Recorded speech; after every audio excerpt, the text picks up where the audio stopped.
एक खूबसूरत लड़की को एक मोटे आदमी ने बेहोश कर दिया और फिर उसके साथ बुरी तरह अपमानजनक हरकतें शुरू कर दी। लेकिन जैसे ही वह अगला कदम बढ़ाने वाला था, उसे अचानक याद आया कि यह वही लड़की है जिसे उसका गैंग का लीडर पसंद करता है। मजबूरी में मोटा आदमी खुद को वहीं रोक देता है और लड़की को एक कमरे में बंद कर देता है। इसके तुरंत बाद छोटे बालों वाली एक औरत आती है। ये औरत लड़की के ऊपर पानी डालकर उसे जगा देती है।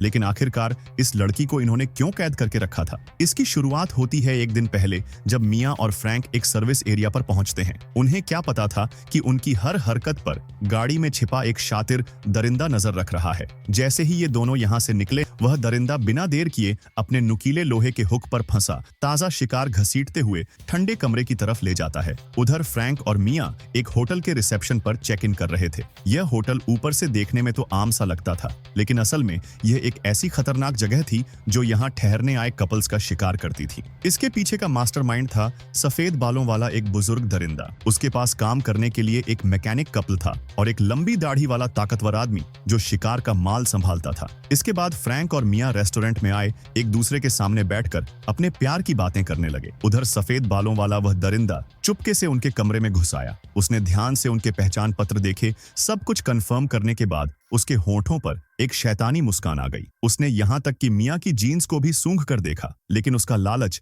अभी खत्म नहीं हुआ था। इसके बाद वह होटल का मालिक बनकर उनके पास जाता है और उनसे बातें करने लगा। उसने खुद को इलाके का मशहूर जमींदार बताया, जिसने बहुत सारी जमीन बेचकर करोड़ों कमा लिए हैं। लेकिन उसकी सबसे बड़ी कमी थी, वह संतानहीन था। उसने मिया से कहा, अगर तुम मेरे लिए बच्चा पैदा कर दो तो तुम्हें जिंदगी भर खुश और शानो शौकत में रखूंगा और साथ ही तुम्हें $25 मिलियन भी दूंगा। अगर तुम राजी हो जाओ तो बाहर खड़ी सफेद कार में तुरंत बैठ सकती हो। मिया यह सुनकर कुछ पल के लिए सोच में पड़ गई। आखिर वह अपने बॉयफ्रेंड फ्रैंक को बस एक दिन से ही जानती थी। उसने बिना झिझक फ्रैंक का हाथ झटक दिया और बिना पीछे देखे लॉबी से निकल गई। फ्रैंक घबरा गया। यह वही लड़की थी जिससे वह सच्चा प्यार करता था। सफेद बालों वाला शख्स अपनी जीत पर खुश था और जाते जाते मैकेनिक कपल को हुक्म दे गया कि कल सुबह फ्रैंक को निपटा देना। लेकिन उसकी खुशी ज्यादा देर टिकने वाली नहीं थी। जब फ्रैंक अपने कमरे में लौटा तो उसने देखा कि मिया वहीं थी। असल में वह बाहर कार में नहीं गई थी। वह तो बस उस दरिंदे की बकवास और नहीं सुनना चाहती थी, इसलिए वहां से चली गई थी।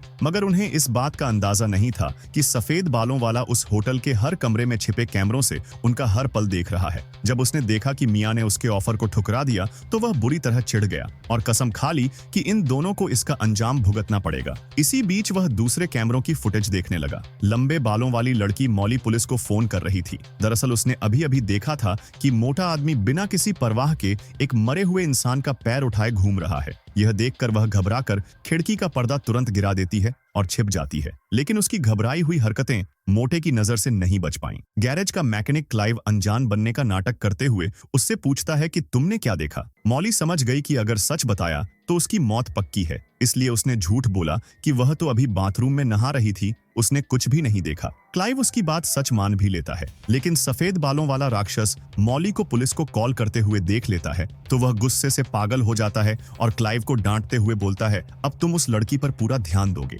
लेकिन क्लाइव उसकी बात मानने को तैयार नहीं होता है। बेबस होकर वह क्लाइव की पत्नी मबेल के पास जाता है और उससे मौली के फोन की डिटेल्स मांगता है और उसे पता चलता है कि मौली के पिता एक पुलिसकर्मी हैं और इस समय यहाँ आने वाले हैं। पुलिस से उलझना उसके लिए सही नहीं था, इसलिए उसने तुरंत क्लाइव और उसकी पत्नी मबेल को बाहर भेजा ताकि वे रास्ते में ही पुलिस को रोककर मार डालें। कुछ देर बाद हम देखते हैं कि क्लाइव और उसकी पत्नी सड़क किनारे कार खड़ी करके इंतजार करने लगते हैं। तभी सामने से एक पुलिस की गाड़ी आती दिखी। अचानक क्लाइव ने अपनी पत्नी के बाल पकड़कर उसे कार से खींचा और जोरदार मारने लग जाता है। यह देखकर सच्चा पुलिसकर्मी कैसे चुप रहता। वह तुरंत कार से उतरा और क्लाइव को पीछे हटने का आदेश दिया। लेकिन जैसे ही पुलिसकर्मी क्लाइव के पास आया, मबेल ने पुलिस वाले की खोपड़ी उड़ा दी।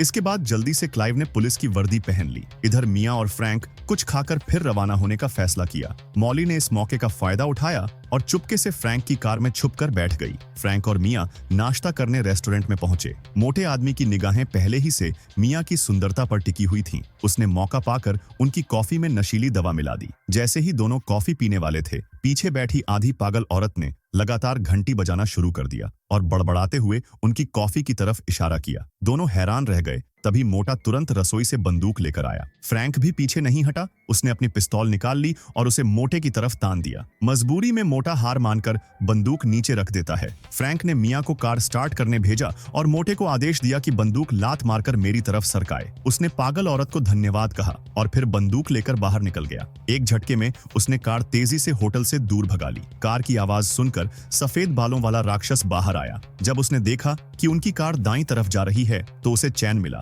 क्योंकि क्लाइव और उसकी वाइफ मबेल उसी दिशा में शिकार कर रहे थे। उसने वॉकी टॉकी उठाकर क्लाइव और उसकी पत्नी को आदेश दिया कि वे रास्ते में उन्हें घेर लें। कुछ दूर तक भागने के बाद उन्हें पुलिस की गाड़ी दिखाई दी। मियां ने सोचा कि ये वही पहले वाला पुलिसकर्मी है, इसलिए उसने लापरवाही कर दी। लेकिन जैसे ही मौका मिला, क्लाइव की पत्नी ने फ्रैंक का मुंह तौलिए से दबा दिया। जब मियां को शक हुआ तब तक बहुत देर हो चुकी थी। क्लाइव ने उसे भी इलेक्ट्रिक गन से बेहोश कर दिया। कार में छुपी मॉली शोर से जाग गई और भागने लगी, लेकिन वह दूर तक नहीं जा पाई क्योंकि मबेल ने उसे गोली मार दी।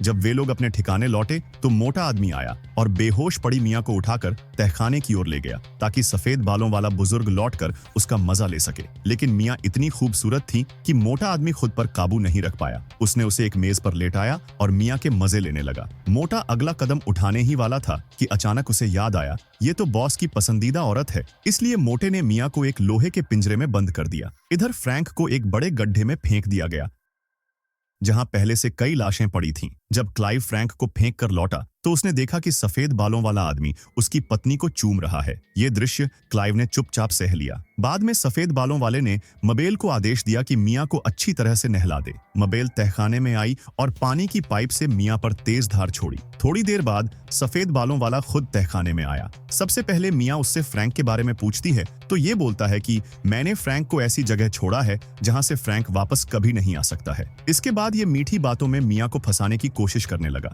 वो कहने लगा कि वह जबरदस्ती नहीं करना चाहता क्योंकि मियां उसकी पसंद की औरत है और उम्मीद करता है कि वो खुद राजी हो जाए, लेकिन मियां ने साफ मना कर दिया। ये सुनकर सफेद बाल वाले को बहुत गुस्सा आया, लेकिन उसने उसे एक रात का वक्त दिया और बोला, कल अगर तुमने हाँ नहीं की तो मैं जबरदस्ती करूंगा। इधर रात ढलते ढलते क्लाइव ने अपनी पत्नी का गला घोंट दिया और छुपी हुई मॉली को आजाद कर दिया। उधर अगले दिन फ्रैंक की आंख खुली ही थी कि उसने क्लाइव को अजीब अजीब बड़बड़ाते हुए सुना। फ्रैंक ने ऊपर देखा और उससे तुरंत मदद मांगने की कोशिश की, मगर क्लाइव ने कहा कि मैं अपने लोगों के साथ गद्दारी नहीं करता, लेकिन फिर भी तुम खुद को बचा सकते हो। फ्रैंक को कुछ समझ नहीं आया और तभी क्लाइव ने आखिरकार आत्महत्या करने का फैसला कर लिया।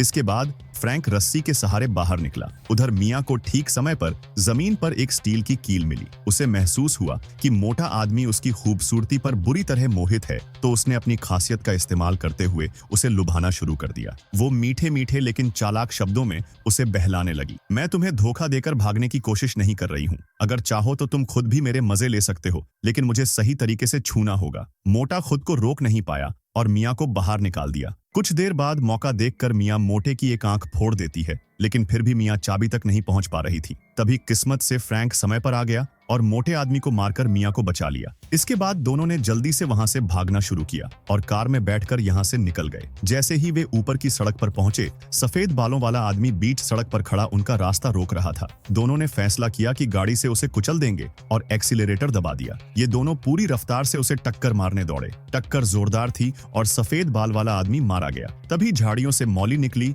और सफेद बालों वाले के सिर पर पेशाब डाल दी। फिर बंदूक से कई गोलियां दागी। इधर हम देखते हैं कि फ्रैंक घर लौटता है। मियां को डर था कि कहीं वो फिर अपनी पुरानी मोहब्बत के पास न चला जाए। वो रोते हुए बोली, प्लीज अंदर मत जाना, जो भी चाहिए हम कहीं और से ले सकते हैं। मुझे डर है कि अगर तुम गए तो तुम वापस नहीं आओगे। फ्रैंक ने जवाब दिया, मैं लौट आऊंगा। इसी बीच यहाँ पर फ्रैंक की पहली गर्लफ्रेंड का बॉयफ्रेंड आ गया, लेकिन इस बार फ्रैंक पहले जैसा नहीं रहा। उसने बिना कुछ कहे उसकी जमकर पिटाई कर दी। आखिरकार फ्रैंक और मियां ने एक दूसरे का हाथ थामा और कहा, यहीं इस कहानी का अंत है।